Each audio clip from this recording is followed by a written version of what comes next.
Hegel की द्वंद्वात्मक प्रणाली।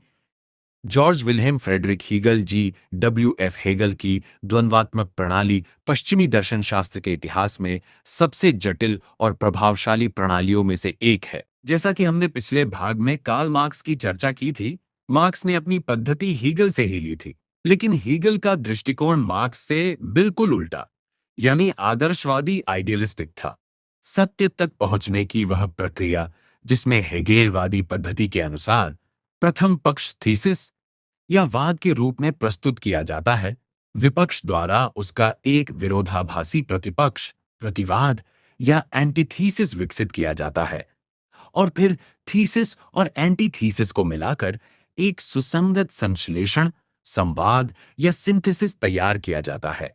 जहां मार्क्स के लिए पदार्थ मैटर सर्वोपरि था, वहीं हीगल के लिए विचार आइडिया या परम चेतना एब्सोल्यूट स्पिरिट बाय गाइस्ट ही अंतिम सत्य है। आइए हीगल की द्वंद्वात्मक प्रणाली को विस्तार से समझते हैं। एक मूल सिद्धांत विचार ही वास्तविकता है, एब्सोल्यूट आइडियलिज्म।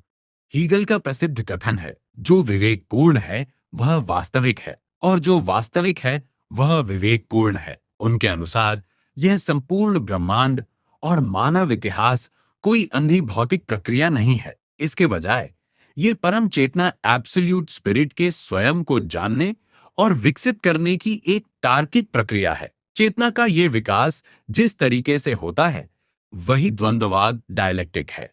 दो हीगल के द्वंद्ववाद की त्रिस्तरीय संरचना, ट्राइडिक स्ट्रक्चर।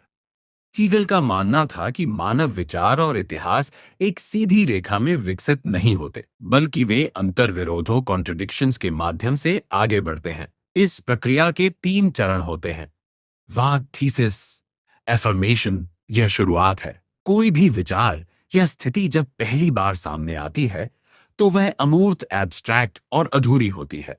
वह खुद को पूर्ण सत्य मानती है, लेकिन उसमें कमियां होती है। प्रतिवाद, एंटिथेसिस, नेगेशन। क्योंकि वाद अधूरा है, वह स्वाभाविक रूप से अपने ही भीतर से अपने विरोधी विचार को जन्म देता है। ये प्रतिवाद पुरानी स्थिति का खंडन, नेगेशन करता है। इन दोनों वाद और प्रतिवाद के बीच गहरा संघर्ष होता है। संवाद, सिंथेसिस, नेगेशन ऑफ नेगेशन। यह संघर्ष दोनों के विनाश पर खत्म नहीं होता, बल्कि एक नए उच्चतर विचार को जन्म देता है। संवाद में वाद और प्रतिवाद दोनों की सच्चाई और अच्छाइयां समाहित होती हैं, लेकिन उनकी कमियां दूर हो जाती है। हीगल ने इस पूरी प्रक्रिया के लिए जर्मन शब्द ऑफ हेबेन का प्रयोग किया, जिसका अर्थ एक साथ तीन चीजें हैं: नष्ट करना, संरक्षित करना और उच्च स्तर पर उठाना। तीन एक शास्त्रीय उदाहरण: सत, असत और उत्पत्ति। हीगल ने अपनी पुस्तक लॉजिक, साइंस ऑफ लॉजिक में इसे एक बहुत ही शुद्ध दार्शनिक उदाहरण से समझाया है।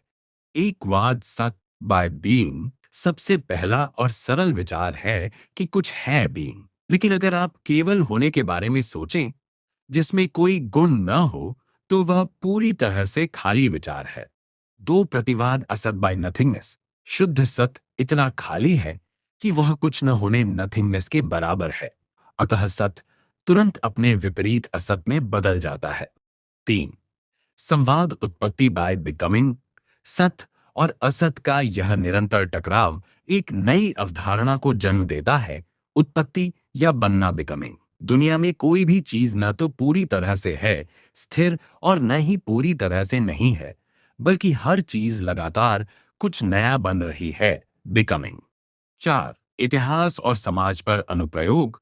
हीगल ने इसी प्रणाली को पूरे मानव इतिहास पर लागू किया। उनका मानना था कि मानव इतिहास परम चेतना की स्वतंत्रता की ओर यात्रा है। प्राचीन निरंकुश समाज, थीसिस, जहां केवल एक व्यक्ति, राजा, स्वतंत्र था। ग्रीक और रोमन समाज, एंटीथीसिस, जहां कुछ लोग स्वतंत्र थे और बाकी दास थे। आधुनिक जर्मनिक बाय संवैधानिक राज्य, सिंथेसिस। हीगल के अनुसार ये वह अवस्था है जहां राज्य के कानूनों के तहत सभी मनुष्य स्वतंत्र हैं, उनके समय के दृष्टिकोण से। निष्कर्ष: हीगल की द्वंद्वात्मक प्रणाली हमें यह देखने की दृष्टि देती है कि हमारे विचार, समाज और इतिहास का विकास अंतर्विरोधों से भागकर नहीं, बल्कि उनका सामना करके और उन्हें एक उच्च स्तर पर सुलझाकर सिंथेसिस होता है। द्वंद्वात्मक पद्धति का और आगे विकास, लेनिन, ग्रामशी, माओ आदि राजनेताओं ने द्वंद्ववाद को क्रांतिकारी राजनीति और ज्ञान मीमांसा में लागू किया, विरोधों के विश्लेषण को केंद्रीय महत्व दिया। माओ से तुमने विरोधों पर निबंध ऑन कॉन्ट्रडिक्शन में बताया कि मुख्य विरोध, गौण विरोध और उनका विकास कैसे सामाजिक परिवर्तन को दिशा देता है। ग्रामशी ने द्वंद्वात्मक दृष्टि से हेजेमनी और संस्कृति का विश्लेषण किया। आधुनिक प्रयोग, द्वंद्वात्मक पद्धति का प्रयोग आज समाजशास्त्र, राजनीति, अर्थशास्त्र, साहित्य समीक्षा, मार्क्सवादी आलोचना, मनोविश्लेषण, नारीवादी अध्ययन, उत्तर औपनिवेशिक अध्ययन इत्यादि में भी होता है, जहां विरोध, संघर्ष और परिवर्तन को विश्लेषण का आधार बनाया जाता है। इस प्रकार द्वंद्वात्मक प्रणाली का प्रारंभिक रूप में उद्भव प्राचीन ग्रीस में हेरेक्लाइट्स, जेनो सोफिस्ट और सुकरात प्लेटो के संवादात्मक तर्क वितर्क से हुआ। भारतीय दर्शन में पूर्व पक्ष उत्तर पक्ष की परंपरा भी द्वंद्वात्मकता का रूप है। इमैनुअल कांट के पश्चात हेगल ने इसे आदर्शवादी रूप में एक पूर्ण दार्शनिक पद्धति बनाया। कार्ल मार्क्स एंगेल्स ने इसे भौतिकवादी आधार पर पुनर्गठित कर भौतिकवादी द्वंद्ववाद विकसित किया। द्वंद्वात्मक पद्धति वास्तविकता को स्थिर नहीं, बल्कि सतत परिवर्तनशील और विरोध से भरी मानकर देखती है।